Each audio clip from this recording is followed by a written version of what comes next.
Hello everyone. The Torah tells us in this week's Parsha, Vayechi Yaakov be'eretz Mitzrayim, Sheva Esrei Shana. Yaakov lived in Egypt for 17 years, and the Torah goes on to tell us he lived for a total of 147 years. Asks the Or HaChaim HaKadosh, why is the Torah telling us how many years he lived in Egypt? It doesn't seem to be relevant, that important for us to know how many years he lived in Egypt. Says the Or HaChaim HaKadosh, the Torah is telling us Yaakov merited 17 years of Vayechi, and he lived. Meaning, for the first 130 years of his life, there was years of struggle, challenge, difficulty. He had to deal with Esav, Lavan.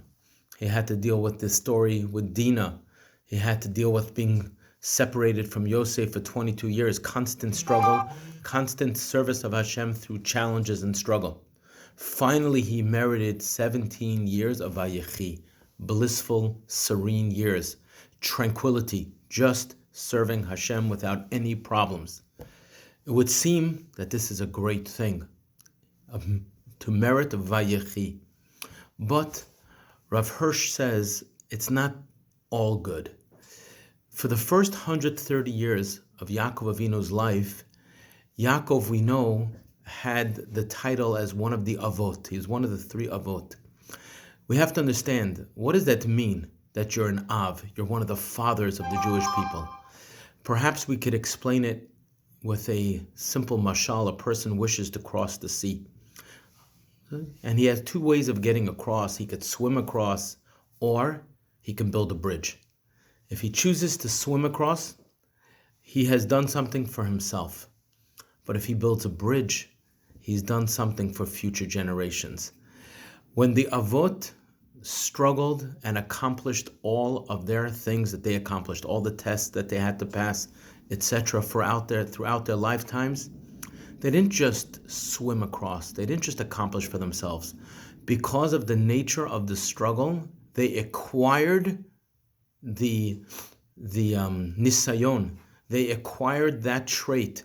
They conquered that particular challenge in such a way that it was theirs, that they built a bridge. They plowed a path for future generations to lean on them.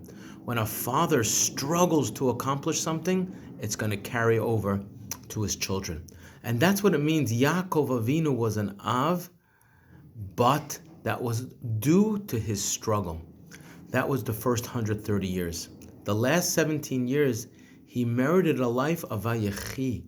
It was tranquil, beautiful service of God. But we don't have from those 17 years for the future generations, says Rav Hirsch. It wasn't building bridges. It was he bonding with God, which is beautiful. Vayechi, incredible. But it wasn't building bridges for future generations.